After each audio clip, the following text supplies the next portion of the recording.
Day number 1, football practice, and away we go. A new season for Florida State. That's Corey Clark. I'm Jeff Cameron. And these are observations from day 1. All right, what stood out to you? I'm going to beat you to it. Brock Glenn. Yeah, he was good. He really was. Yeah. He was definitely the better of the two QBs. And look, we know it's not a QB competition. Things would have to go. If it is 2 weeks from now, that'll be an interesting conversation. Yes, correct. Yeah, but yeah. I did think Brock Glenn, and he was sharp. He just Very was sharp. The way he used the middle of the field.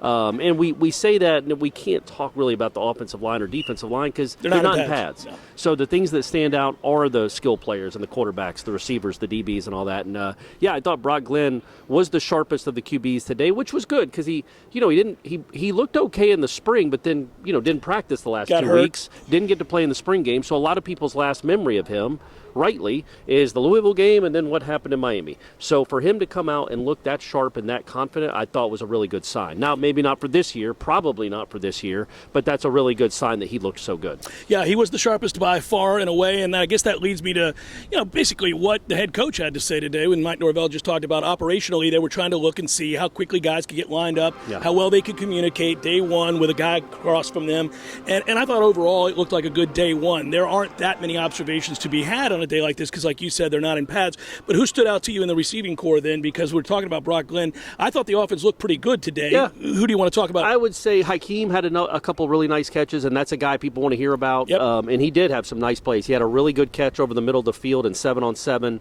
I think it was 7-on-7. It might have been 11-on-11. It was 11-on-11, so even better. Over the middle of the field, kind of a hands catch on a good throw from Brock in the middle of the field. That was nice.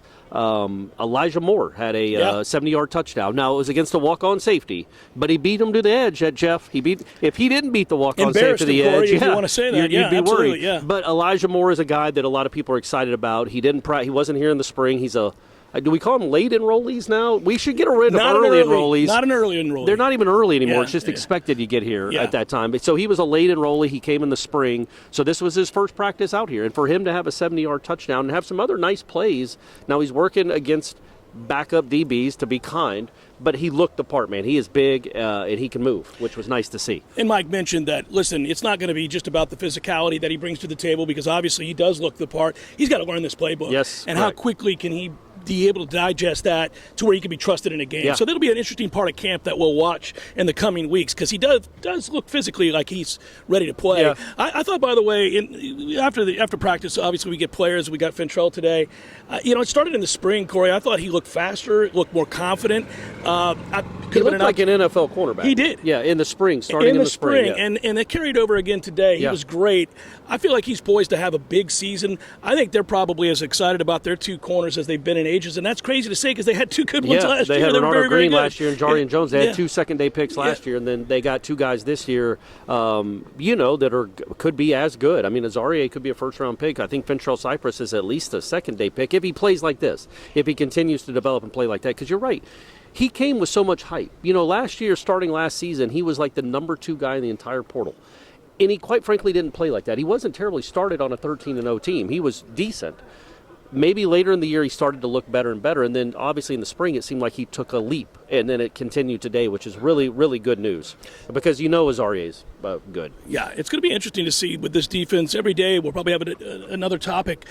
Cam Riley was mentioned today, transfer from Auburn. He's a big dude. He's huge human being is what Norvell called quote him. Unquote, right? Yeah. 6'4", 245 is what he's listed at, I think the last I looked. It's going to be fascinating to see how they use him because, as Mike pointed out, he is athletic. He can run. I wonder, will they have different packages for him? Will he come off the edge at all at 245? Probably could. One thing I like to hear from Coach Norvell today when he was talking about him, he said he's really, really smart. They know physically what he is. Yeah. Obviously, he's an SEC linebacker, so they know what they got when he came over. But how quickly can you learn this defense and provide something for this defense? Is it week one? Is it when is it you get out on the field? And he said, complimented Cam twice today about what a quick learner he was. But it's just hard to know right now, right? As Norvell pointed out, because he was asked about Jacob Rizzi, the transfer from Harvard, and he said he can't. What can you know? He's like, it's not even real football not right pads, now, technically. So they're not in pads, and so you can't really know what you're getting out of any of the guys in the front seven, in my opinion, physically, because they're not getting blocked and they're not trying to block people. Really, you know what I mean? They're not trying to put people on their back. So we'll see with all this in a couple of days when they actually start putting on shells and really thudding and thumping. So yeah, I did want to mention Morlock. There was an interesting moment in practice today. I don't know if you saw it in the one-on-ones. DJ made a throw that, quite frankly, Norvell thought Morlock should have gotten. And he's like, we got to have those. Those are the catches that have to be made. You have to make those catches. And then I thought after that, Morlock had a really strong practice, and he had a 36-yard touchdown in 7-on-7s. He beat Cryer for a touchdown. And that's a guy, again, that has to take another step. He was fine last year. Yeah. But he's going to be the starter this year, and you want to see him make plays like that. And I thought he had a nice day. Every time they return from a break or a camp and then they come back and start a new camp, Mike Norvell says everybody out there is expected to be better. Yeah. And I thought they had guys who are poised, who did enough work in the offseason to transition and look a little bit better. Morlock was one of those guys. He looks like an NFL tight end. Yes. First of all, we already know the height, but you look at the body, the size. Well, he looks like John Krasinski from The Office.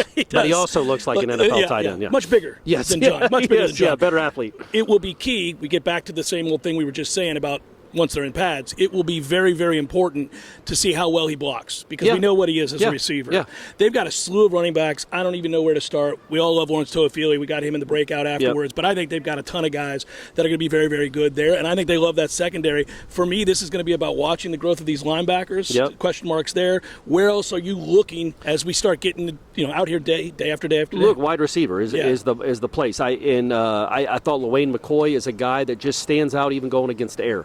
He is a freshman that was really standing out during the spring. He's what I call a regular enrollee because he was here in January. Not early. Not early. We don't have early enrollees anymore. You're expected to be here. So, and then he got sidelined. I think with he pulled something. It wasn't a horrible injury. It just kept him out. Yeah. And it's like, man, I really wanted to see what that looked like if he'd gotten another couple of weeks of the spring because he was really starting to shine and he was making plays every practice. Again, he looks the part, man. He looks like he's a true freshman who didn't get a ton of spring. He looks like he could play this year. Like he might play this. He probably will play this year. That's what I like to see out of him.